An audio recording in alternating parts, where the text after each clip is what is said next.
come to the last part of this chapter, which is chemical weathering. We have just learned three kinds of weathering, physical or mechanical, chemical and biological. So one part from the weathering we will learn now.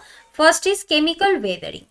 What it is? The chemical weathering process is that refers to a set of reactions where the rock decompose or dissolve or transform or deform. Okay, any kind of words you can use for this. That means the main definition is it refers to a set of reactions through which the rocks can decompose, the rocks can dissolve, or the rocks can transform into a fine clastic state. That is called the chemical weathering or the chemical reaction. What are those processes? If I am using another ink, what are those processes?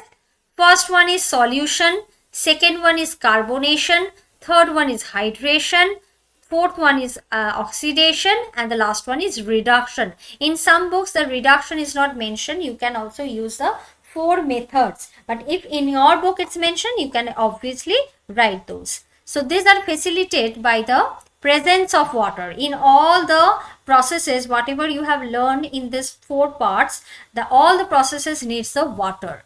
Presence of water is very important. Air is important, and carbon dioxide in air, carbon dioxide and oxygen, and the heat. These 3 are the controlling factors.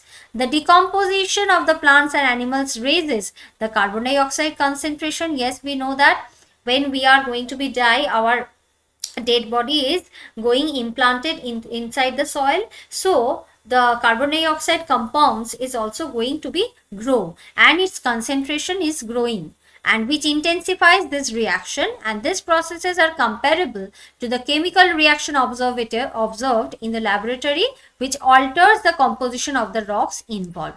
There are different chemical reactions also that we will learn later on. So what is given for the example? The example is limestone.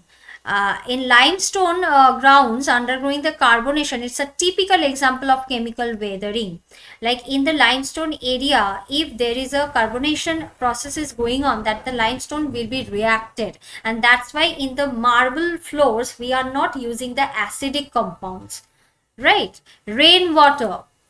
The rainwater which absorbs the carbon dioxide, if I am writing the chemical reaction over there, the rainwater, that means it's H2O, right? And it absorbs the carbon dioxide.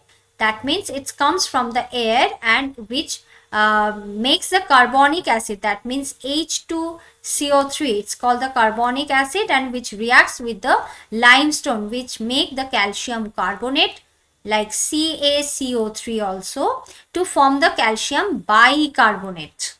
Okay, so this process gradually dissolves the limestone and shaping the landscape, and that's how you know that acidic compounds is also going to be reacted in the marble places or the marble floors. That's why we are not washing the marble floors with the help of acid.